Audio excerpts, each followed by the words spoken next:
మరో big breaking news చూస్తున్నాం. ధర్మస్థలలో శవాల వేటైతే ఇంకా కొనసాగుతోంది.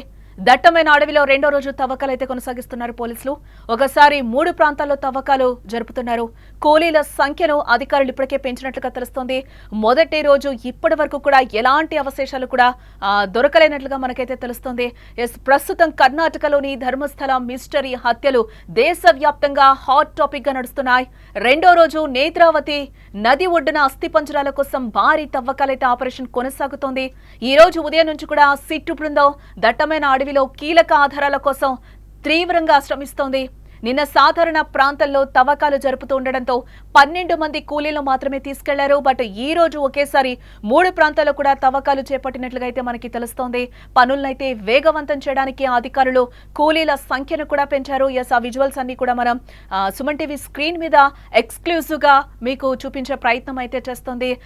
ఎవరైతే విజిల్ బ్లోయర్ ఉన్నారో తనని తీసుకొని కూడా అక్కడి నుంచి పోలీసులు వెళ్తున్నారు. తను ఏదైతే ప్లేస్ చెప్పాడో నేత్రావతి నది వద్ద అయితే రెండో రోజు పోలీసులు అయితే అక్కడ తవ్వకాలను అయితే ముమ్మరం చేశారు. ఎలాంటి అవశేషాలు కూడా ఇప్పటి వరకు రెండో రోజు కూడా దొరకలేనట్లుగా, అంటే ఇప్పటి వరకు యాజ్ ఆఫ్ నౌ ఇప్పటి వరకు అయితే మనకి ఎట్లాంటి అవశేషాలు కూడా దొరకలేనట్లుగా కూడా తెలుస్తుంది. ఎక్స్క్లూజివ్ గా మీరు అక్కడ చూడొచ్చు. తను విజిల్ బ్లోయర్ అయితే అంతా ఒక సెక్యూరిటీ పర్పస్ తో ఆయన అయితే అక్కడి నుంచి తీసుకొస్తున్న విజువల్స్ అయితే మనకి క్లియర్ గా కనిపిస్తున్నాయి. ఈరోజు నేత్రావతి నది వద్ద అయితే ఈరోజు తవ్వకాలను అయితే ప్రారంభించారు పోలీసులు. ఎలాంటి అవశేషాలు దొరుకుతాయి అనే వేట అయితే ప్రస్తుతం అక్కడ కొనసాగుతుంది. ఇప్పటికే టోటల్ గా మనం చూస్తే నేత్రావతి తీరంలో 8 చోట్లయితే తవ్వకాలు ప్రారంభించినట్లుగా అయితే మనకి తెలుస్తోంది. ఒకటి హైవే పక్కన 4 ప్లేసెస్ అయితే పోలీసులు గుర్తించారు. అలాగే అజికూరు వెళ్లే దారిలో ఒకటి ఉన్నట్లుగా కూడా ఎవరైతే ఆయన ఉన్నాడో విజిల్ బ్లోయర్ చెప్పడం జరిగింది. దాంతోపాటుగా కన్నడిలో అయితే 2 స్పాట్స్ ని గుర్తించారు. టోటల్ గా 15 ప్లేసెస్ లో అయితే ఈ తవ్వకాలు జరపబోతున్నట్లు కూడా మనకి తెలుస్తోంది. అలాగే ఇక్కడ పాతి పెట్టాను ఈ 15 ప్లేసెస్ లో అనేది కూడా పారిశుద్ధ్య కార్మికుడైతే వాళ్ళకి పోలీసులకి చెప్పడం జరిగింది. ఏ ప్లేసెస్ లో పాతి పెట్టాను అనే దీంట్లోనే ఈరోజు పోలీసుల బృందం అయితే ఈరోజు అక్కడంతా కూడా తనిఖీలు చేస్తున్న విజువల్స్ అయితే మనకి కనిపిస్తున్నాయి. అక్కడి నుంచి అయితే అందరూ కూడా ఆ విజిల్ బ్లోయర్ ఎవరైతే పారిశుద్ధ కార్మికుడు ఉన్నాడో తనని కూడా తీసుకుని వెళ్తూ కూడా అక్కడ విచారణ కొనసాగిస్తున్నారు. ఎక్కడ నేను శవాల్ని పాతి పెట్టానో ఆ ప్లేస్ కి వెళ్లి కూడా పోలీసులు తనని కూడా సెక్యూరిటీ దీంట్లో తీసుకువెళ్తూ కూడా అక్కడ తనిఖీలు చేస్తున్న విజువల్స్ అయితే మనకి కనిపిస్తున్నాయి.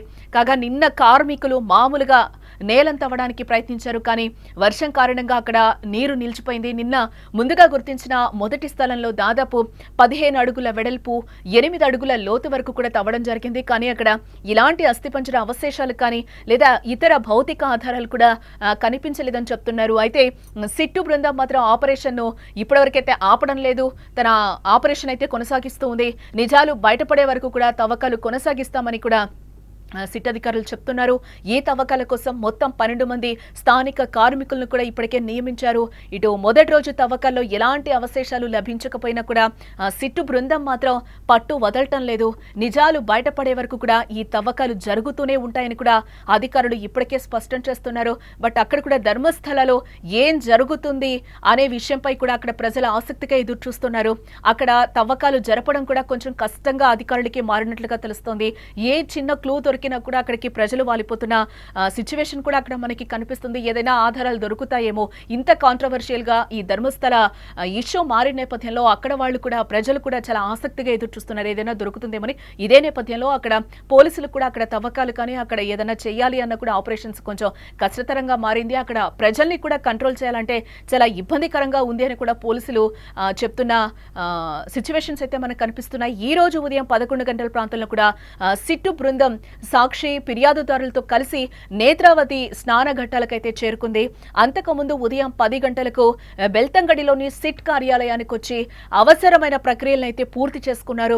ఈ సిట్టు బృందంలో ఐపీఎస్ అధికారి అనుచేత్, ఐపీఎస్ జితేంద్ర కుమార్, దయామా, అలాగే SP Simon, Puttur AC Stella Varghese అలాగే బెల్తంగడి తహసీల్దార్ పృథ్వీ సానికం కూడా ఉన్నారు. ఈ రోజు ఫిర్యాదుదారు గుర్తించిన రెండవ ప్రదేశంలో కూడా తవ్వకం జరుగుతోంది. బట్ నేత్రావతి స్నాన ఘాటు దగ్గర జరుగుతున్న ఈ ఆపరేషన్ ను చూడటానికి అక్కడ వందలాది మంది స్థానికులు సంఘటన స్థలానికైతే చేరుకున్నారు. తెల్లవారుజాము నుండి కూడా అక్కడ ఆపరేషన్ ముగిసే వరకు కూడా చాలా మంది ప్రజలు ఈ తవ్వకాలను అక్కడ ఆసక్తిగా గమనిస్తున్న విజువల్స్ కూడా మనకి క్లియర్ గా కనిపిస్తున్నాయి. ఇవన్నీ కూడా అక్కడి నుంచి మీకు గ్రౌండ్ రిపోర్ట్ సుమన్ టీవీ ఎప్పటికప్పుడు ధర్మస్థల గురించి మీకు ఎప్పటికప్పుడు అప్డేట్స్ ఇస్తూనే ఉంది. ఈ మొత్తం వ్యవహారం కూడా 2012లో వెలుగులోకి వచ్చిన ధర్మస్థల వివాదంతో మొదలైందని చెప్పుకోక తప్పదు. అప్పట్లో సౌజన్య అనే 17 ఏళ్ల విద్యార్థిని దారుణంగా హత్యకు గురైంది. ఆమె మృతదేహం ధర్మస్థల సమీపంలో లభ్యమైంది. ఈ కేసులో ఒక వ్యక్తిని అరెస్టు చేసిన అతను ఆ తర్వాత నిర్దోషిగా విడుదలయ్యాడు. అయితే నిందితులకు శిక్ష పడలేదని, అసలు దోషులను పట్టుకోవాలని కూడా సౌజన్య కుటుంబంతో పాటు పలువురు నిరసనలు కూడా తెలిపారు. ఈ నేపథ్యంలో 1995 నుంచి 2014 వరకు ధర్మస్థలలో పారిశుద్ధ్య కార్మికుడిగా పనిచేసిన ఒక వ్యక్తి సంచలన ఆరోపణలు చేశాడు. తాను వందలాది మృతదేహాలను కూడా దహనం చేయడంతో పాటు చాలా సవాళ్లను పూడ్చిపెట్టానని కూడా కొందరు బలవంతం చేశారని అతను ఈ జూలై నెలలో పోలీసులకు ఫిర్యాదు చేయడం జరిగింది. ఈ మృతదేహాల్లో ఎక్కువగా మహిళలు, మైనర్ బాలికలు ఉన్నాయని, వాటిపై లైంగిక వేధింపులు, యాసిడ్ దాడులు జరిగినట్లు కూడా అతను చెప్పడం జరిగింది. స్కూల్ విద్యార్థినులు, భిక్షగాళ్లు కూడా ఉన్నారంటూ కూడా తను సంచలన ఆరోపణలే చేశాడు. ఈ పూడ్చిపెట్టే ప్రక్రియను రహస్యంగా చేయాలని కూడా తనని చాలా సార్లు బెదిరించారు అని కూడా తను చెప్తున్నాడు. నేను ఒక వెనుకబడ్డ వర్గం కులానికి చెందినవాడు, అందుకే నన్ను బెదిరించారు అని కూడా తను చాలా సందర్భాల్లో చెప్పాడు పోలీసులకు. అలాగే నేత్రావతి నది ఒడ్డున మొత్తం 15 ప్రాంతాలను అతను ఇప్పటికే గుర్తించినట్టుగా చెప్పాడు. ఆ 15 ప్లేసెస్ కూడా మీకు ఇంకోసారి నేను చెప్పే ప్రయత్నం చేస్తాను. నేత్రావతి తీరంలో 8 స్పాట్స్ అయితే గుర్తించారు. తర్వాత హైవే పక్కన 4 ప్లేస్లు, అలాగే అజ్కూరు వెళ్లే దారిలో 1 అని కూడా పారిశుద్ధ్య కార్మికుడు చెప్తున్నాడు. కన్యాడి ప్రాంతంలో 2 స్పాట్స్ ఉన్నాయని కూడా చెప్తున్నాడు. టోటల్ గా 15 ప్లేసెస్లో నేను నా చేతులతో పాతి పెట్టాను అని కూడా తను కొన్ని సంచలన ఆరోపణలే చేశాడు. అలాగే ఈ ధర్మస్థలలో ప్రత్యక్షంగా సుమన్ టీవీ ద్వారా మీరు చాలా విజువల్స్ని మీకు అందించే ప్రయత్నం చేస్తుంది. అలాగే మీకు గ్రౌండ్ రిపోర్ట్ని కూడా ఎప్పటికప్పుడు ధర్మస్థల ఇష్యూకి సంబంధించి కూడా అప్డేట్స్ ఇప్పటి వరకు కూడా మీకు సుమన్ టీవీ అందిస్తూనే ఉంది. ఎస్, డెడ్ బాడీస్ని వెతికే పనిలో అక్కడ అందరూ కూడా ఈరోజు పోలీసులు రెండో రోజు నిమగ్నమైన పరిస్థితులు అయితే మనకి కనిపిస్తున్నాయి. ఇదే నేపథ్యంలో 1995 నుంచి 2014 వరకు కూడా మిస్ అయిన డెడ్ బాడీస్ కూడా ఉన్నాయని కూడా ఆ పారిశుద్ధ కార్మికుడు చెప్పాడు. దాని గురించి కూడా ఈరోజు పోలీసులు వెతికే పనిలో ఉన్నట్లు కూడా తెలుస్తోంది. కర్ణాటకలోని దక్షిణ కన్నడ జిల్లాలో ప్రముఖ పుణ్యక్షేత్రం ధర్మస్థలలో అనేక దారుణాలు చోటు చేసుకున్నట్టుగా కూడా ఒక దళిత పారిశుద్ధ కార్మికుడు ఫిర్యాదులు ఇచ్చిన నేపథ్యంలోనే ఈ ఇష్యూ ఒక సంచలనంగా మారిందని చెప్పుకోవచ్చు. 1 కాదు 2 కాదు, దాదాపుగా నేను 20 ఏళ్ల పాటు తాను అనేక మంది బాలికలు, మహిళల మృతదేహాలను ఇక్కడ మంజునాథ ఆలయ వర్గాల ఒత్తిడితో పాతి పెట్టేవాడని, అందులో ఎక్కువ శవాలు లైంగిక దాడికి, హత్యకు గురైనట్టుగా కనిపించావని కూడా అతడు తన ఫిర్యాదులో చెప్పడం జరిగింది. ఈ ఫిర్యాదుపై కేసు నమోదు చేసుకున్న పోలీసులు అప్పటి నుంచి కూడా దర్యాప్తు చేస్తూనే ఉన్నారు. ఈ విషయాలు తను బయటకు చెబుతున్నందున తనకు ప్రాణహాని ఉంది అంటూ కూడా సదరు పారిశుద్ధ్య కార్మికుడు ఫిర్యాదుతో పోలీసులు కూడా చెప్తున్నారు. పోలీసులకు తన ఫిర్యాదులో కూడా చెప్పడం జరిగింది. ఇతడు ధర్మస్థల ఆలయంలో పనిచేసేవాడు. నిత్యం మహిళలు, బాలికల మృతదేహాలను తనకు అప్పగించి వాటిని పూడ్చిపెట్టాలని ఆదేశించేవని కూడా అంటున్నాడు. చాలా సవాలపై లైంగిక దాడికి గురైనట్లు కూడా స్పష్టమైన ఆనవాళ్లు కనిపించేవని పేర్కొన్నాడు. వాటిని పూడ్చిపెట్టడం లేదా కాల్చివేయడం చేయకపోతే తనను, తన కుటుంబాన్ని కూడా చంపేస్తామని బెదిరించేవారని, ఇష్టం వచ్చినట్టు కొట్టేవారని కూడా ఆ ఫిర్యాదుదారుడు చెప్తూ ఉన్నాడు. నేను ఒక తక్కువదిగా భావించే కులంలో పుట్టాను. ధర్మస్థల ఆలయంలో పారిశుద్ధ్య కార్మికుడిగా 1995 నుంచి 2014 డిసెంబర్ వరకు కూడా నేను పనిచేశాను. మొదట్లో ఆలయానికి సమీపంలోని నేత్రావతి నది వద్ద శుభ్రం చేసే పనుల్లో ఉండేవాణ్ణి. ఆ తర్వాత నన్ను భయానక నేరాలకు, సాక్ష్యాలను మాయం చేసే పనికి ఉపయోగించారని కూడా తను ఫిర్యాదులో పేర్కోవడం జరిగింది. ఆ బాధాకర హత్యలు, తనపై జరిగిన భౌతిక దాడుల జ్ఞాపకాలను భరించలేక ఈ విషయాన్ని వెల్లడిస్తున్నానని కూడా తను చెప్పడం జరిగింది. అనేక మంది పురుషులను, మహిళలను, బాలికలను లైంగిక దాడి చేసి చంపిన ఘటనలపై తక్షణమే దర్యాప్తు చేయాలని కూడా అతడు ఆ ఫిర్యాదులో కోరడం జరిగింది. తన కుటుంబంతో సంబంధం ఉన్న ఒక బాలిక, సూపర్వైజర్లతో లింక్ ఉన్న ఒక వ్యక్తి తనపై లైంగిక దాడి చేశాడని చెప్పిన తర్వాత 2014లో తాను ధర్మస్థలి వదిలి పారిపోయానని, పొరుగు రాష్ట్రంలో బతుకుతున్నానని, తరచూ ఇల్లు మార్చేవానని కూడా అతడు చెప్తున్నాడు.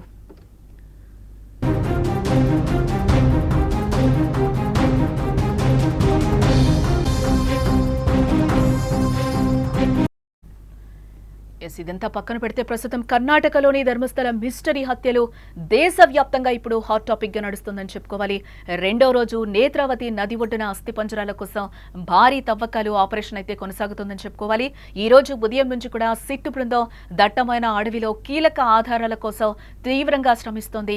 నిన్న సాధారణ ప్రాంతంలో తవ్వకాలు జరుపుతూ ఉండడంతో 12 మంది కూలీలు మాత్రమే తీసుకెళ్లడం జరిగింది. అయితే ఈ రోజు ఒకేసారి కూడా 3 ప్రాంతాల్లో తవ్వకాలు చేపట్టినట్లుగా అయితే మనకు తెలుస్తోంది. పనులను వేగవంతం చేయడానికి అధికారులు కూలీల సంఖ్యను కూడా పెంచడం జరిగింది. కాగా నిన్న కార్మికులు మామూలుగా నేలనైతే తవ్వడానికి ప్రయత్నించారు. కానీ వర్షం కారణంగా నీరంతా అక్కడ నిలిచిపోయింది. నిన్న ముందుగా గుర్తించిన మొదటి స్థలంలో దాదాపుగా 15 అడుగుల వెడల్పు అలాగే 8 అడుగుల లోతు వరకు కూడా తవ్వడం జరిగింది. కానీ అక్కడ ఎలాంటి అస్థిపంజరాలు అవశేషాలు కానీ లేదా ఇతర భౌతిక ఆధారాలు కూడా కనిపించలేదని తెలుస్తోంది. అయితే సిట్టు బృందం మాత్రం ఆపరేషన్ ను ఆపడం లేదు, కొనసాగిస్తూ ఉంది. నిజాలు బయటపడే వరకు కూడా ఈ తవ్వకాలు కొనసాగిస్తామని కూడా స్పష్టం చేస్తోంది. ఈ తవ్వకాల కోసం మొత్తం 12 మంది స్థానిక కార్మికులనైతే నియమించడం జరిగింది అధికారులు. మొదటి రోజు తవ్వకాల్లో ఎలాంటి అవశేషాలు కానీ లభించకపోయినా సిట్టు బృందం మాత్రం పట్టు వదలటం లేదు. నిజాలు బయట పడే వరకు కూడా ఈ తవ్వకాలు జరుగుతూనే ఉంటాయంటూ కూడా అధికారులు ఇప్పటికే స్పష్టం చేసిన విషయం మనకు తెలిసిందే. అందులో భాగంగానే రెండో రోజు అక్కడ అవశేషాల కోసం తవ్వకాలు అయితే ప్రారంభించారు. మరింత మంది కూలీలను అయితే ఈ రోజు పెంచడం జరిగింది. బట్ మొన్న జరిపిన తవ్వకాల్లో అయితే ఎటువంటి అవశేషాలు అయితే ఇప్పటి వరకు బయటపడలేదు అని కూడా అధికారులు చెప్తున్నారు. ఈ రోజు ఏమైనా దొరుకుతాయేమో అని చెప్పి ఆ పారిశుద్ధ కార్మికుడు ఏదైతే ఎక్కడైతే ఒక స్పాట్ చెప్పాడో నేత్రావతి నది వద్దకైతే ఈ రోజు అదే విచారణ కొనసాగించేందుకు అక్కడికి వెళ్లారు. ఇందులో భాగంగానే నేత్రావతి నది వద్ద అయితే తవ్వకాలైతే ప్రారంభించారు కొంతమంది కూలీలతో. ఈ రోజు ఉదయం 11 గంటల ప్రాంతంలో సిట్టు బృందం సాక్షి ఫిర్యాదుదారులతో కలిసి నేత్రావతి స్నానఘట్టాలకైతే చేరుకుంది. అంతకుముందు ఉదయం 10 గంటలకు బెల్తంగడిలోని సిట్ కార్యాలయానికి వచ్చి అవసరమైన ప్రక్రియలైతే పూర్తి చేసుకున్నారు వారు. ఈ సిట్టు బృందంలో ఐపీఎస్ అధికారి అనుచేత్, ఐపీఎస్ జితేంద్ర కుమార్ దయామ, అలాగే SP Simon, Puttur AC Stella Varghese, Belthangady తహసీల్దార్ పృథ్వీ స్థానికం కూడా ఉన్నట్లుగా తెలుస్తుంది. ఈ రోజు ఫిర్యాదుదారు గుర్తించిన రెండవ ప్రదేశంలో తవ్వకాలైతే జరుపుతున్నారు అధికారులు. నేత్రావతి స్నాన ఘాట్ దగ్గర జరుగుతున్న ఈ ఆపరేషన్ చూడడానికి కూడా వందలాది మంది స్థానికులు సంఘటన స్థలానికి చేరుకున్నారు. ఆ విజువల్స్ అన్ని కూడా మనకి సుమన్ టీవీ స్క్రీన్ మీద అయితే కనిపిస్తుంది. బట్ అక్కడ ఎక్కువగా గుంపులుగా ప్రజలు కూడా అక్కడున్న వాళ్ళందరూ కూడా అక్కడికి చేరుకోవడంతో కొంచెం కష్టతరంగా మారినట్లుగా కూడా తెలుస్తోంది.